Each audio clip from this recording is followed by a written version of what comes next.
अखिल भारतीय शहीदान मेवात सभा राष्ट्रीय अध्यक्ष रहे सरफुद्दीन मेवाती की याद में बीते शनिवार को बैठक का आयोजन किया गया। वक्ताओं ने कहा है कि सरफुद्दीन मेवाती को श्रद्धांजलि देने का मकसद उनके बताए रास्तों पर चलना है, जिससे युवा पीढ़ी को शहीदों के बारे में सही जानकारी मिल जाए। अखिल भारतीय शहीदान सभा के संघर्ष की बदौलत वर्ष 2009 में हरियाणा सरकार ने तत्कालीन राज्यपाल अब्दुल रहमान के आदेश पर मेवात क्षेत्र में 14 शहीदी मीनारों का निर्माण कराया गया था। देखरेख नहीं होने के कारण जिले भर की शहीदी मीनारों की चार दीवारी और मीनार पर लगा पत्थर जगह जगह से टूट रहा है। यह आवारा पशुओं का बोलबाला रहता है। स्थानीय प्रशासन को इस तरफ ध्यान देकर इन्हें ठीक करना चाहिए। इस मामले में जल्दी ही प्रतिनिधिमंडल जिला उपायुक्त नूंह से सोमवार को मुलाकात करेगा। आयोजित बैठक में प्रस्ताव पारित किया गया है कि रूपड़ा का गांव में बने शहीदी स्मारक का नाम सरफुद्दीन मेवाती के नाम पर रखा जाए, क्योंकि मेवात में मीनारों को बनवाने का श्रेय उन्हीं को जाता है। उनका आजीवन संघर्ष हमारे युवा पीढ़ी के लिए प्रेरणादायक है। आपको बता दें कि सरफुद्दीन मेवाती रूपड़ा का जीवन समाज सेवा में ही गुजरा। उन्होंने सबसे बड़ा काम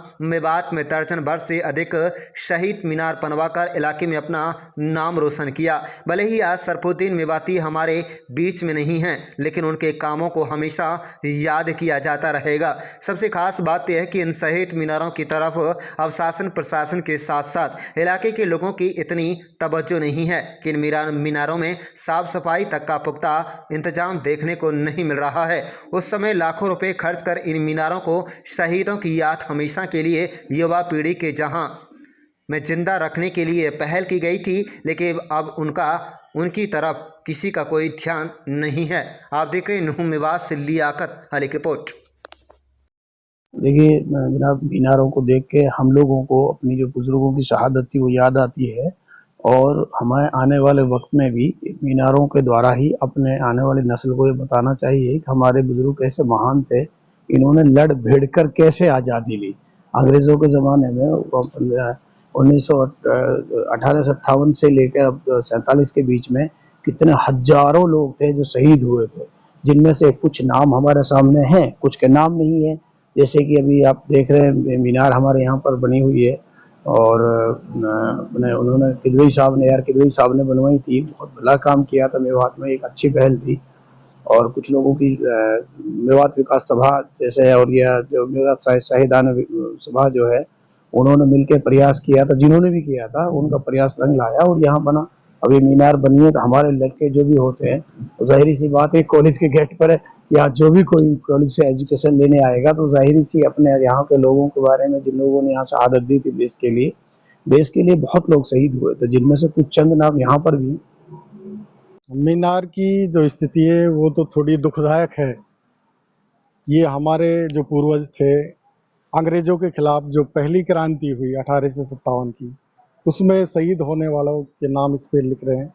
24 नाम अभी लिख रहे हैं, 9 गाँव के हैं, बल्कि ऐसे सैकड़ों और हजारों गुमनाम हैं जो शहीद हुए, लेकिन उनके नाम कहीं भी नहीं आ पाए।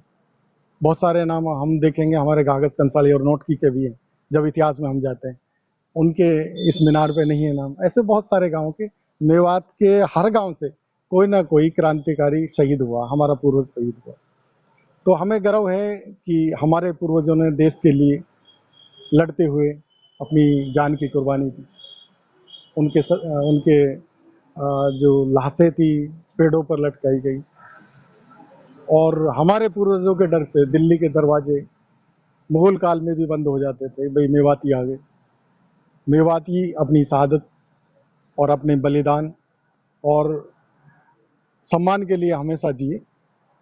उनका खौफ और सम्मान इतना था कि अंग्रेज और मुगल सल्तनतें लगातार उनसे डरती रही, क्योंकि ये इलाका पूरा मेवात था जो दिल्ली के आसपास बसा हुआ था, दिल्ली के चारों तरफ। तो आज जो हालत है वो थोड़ी अच्छी नहीं है, तो जिला प्रशासन से इसमें हम मांग कर देंगे कि इसकी सुधारीकरण हो, और जिला उपायुक्त से जल्दी हम इसमें मिल रहे हैं जल्दी। और ये जो मीनार है, ये नगीना कॉलेज की मीनार है। मेवात की राजधानी जो कहा जाता है वो नगीना को ही कहा जाता है, मेवात की राजधानी है। ये पूरा इलाका बीच का इलाका है, चाहे भरतपुर की बात करें, अलवर की बात करें, किशनगढ़ खैरतल जिले की बात करें, या डीग की बात करें, फरीदाबाद, पलवल, नूंह और गुरुग्राम, रेवाड़ी की बात करें, ये पूरा मेवात इलाका है। उसके बीच का इलाका मेवात की राजधानी नगीना बड़कली चौक मानी जाती है। और जो ये शहीदी मीनार में बता रहा हूँ, ये अखिल भारतीय शहीदान मेवात सभा, जिसका मैं जिलाध्यक्ष भी हूँ नूंह जिले का, 2009 में राज्यपाल डॉक्टर AR किदवई साहब के कर कमलों द्वारा ये बनाई गई थी। और हमारे जो अध्यक्ष थे तत्कालीन शरफुद्दीन खान मेवाती साहब, वो इंतकाल कर गए हैं पिछले सप्ताह। उन्होंने बड़ा संघर्ष किया, उनकी टीम ने संघर्ष किया, तब जाकर ये जिले में मीनारें बन पाई 14।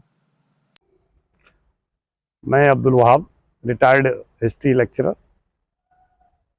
ये मीनार 2008 में महामहिम गवर्नर AR किदवई हरियाणा की सरपरस्ती में उन्होंने मुल्क की आज़ादी के लिए लड़ने वाले शहीदों की याद में, जिन लोगों ने 1857 की प्रथम स्वतंत्रता संग्राम में हिस्सा लिया और उनको फांसी दी गई, उन शहीदों की याद में ये मीनार बनाई है। देख रेख तो शहीदों की औलादों का कौन देख रेख कर रहा है? आज तो शहीदों की औलाद मेवात शहीदों की औलाद है। मेवात सरजमी के खिलाफ आज लोग कहते हैं मिनी पाकिस्तान, आज लोग कहते हैं गद्दार। जिन लोगों ने मुल्क की कुर्बानी दी, जिन्होंने मुल्क को आज़ाद कराया, उनको गद्दार कहा जाता है। जिन्होंने मुल्क के साथ गद्दारी की अंग्रेजों के ज़माने में, वो आज देशभक्त बने पड़े। इसके साथ हालत देख रहे हो, इसकी मीनार पीछे से टूटी हुई है। हमारे नगीना ब्लॉक के 26 आदमियों को जो मतलब फांसी की सजा मिली 1857 में। 9 अगस्त 1942 गुड़गांव गजेटर देखिए, नगीना स्कूल जो है उस टाइम मिडिल स्कूल था अंग्रेजों के दौर में। भारत छोड़ो आंदोलन में सबसे बड़ा हिस्सा उन बच्चों ने लिया। स्कूलों के बच्चे पीटे गए अंग्रेज पुलिस के द्वारा, टीचर पीटे गए। गुड़गांव गजेटियर में बाकायदा वर्णित है, उन्हीं की याद में बाकायदा पहुंचाई गई है बात DC उस जमाने में। तो जब ये बात मीनार के बारे में कि भाई मेवात मीनार यादगार बड़कली चौक पर होनी चाहिए, बड़ी कुर्बानी दी आगे लोग। 1942 में भारत छोड़ो आंदोलन में हिस्सा लेने वालों में मेरा बाप भी 8वीं क्लास का उस वक्त से स्टूडेंट था। मैं भी एक ऐसे बाप का बेटा हूँ। और रही ये जो मीनार लगी है, आपको दिख रहा है, नगीना गांव से ही 4 आदमी को फांसी दी गई। फिर मुबारक नगर मवार पे 1, रौनपुर जलालपुर से 1, ग्राम सादीपुर से 1, तानपुर से 7 और ये ग्राम बसई खाने वाला 4। तो ये शहीदों की धरती है। अब रहा बात मीनार की देख रेख करना है, तो स्कूल प्रशासन और इनका कॉलेज के प्रशासन या सरकार SDM साहब को देखना चाहिए, DC साहब को इनकी देख रेख होनी चाहिए। बुरी हालत।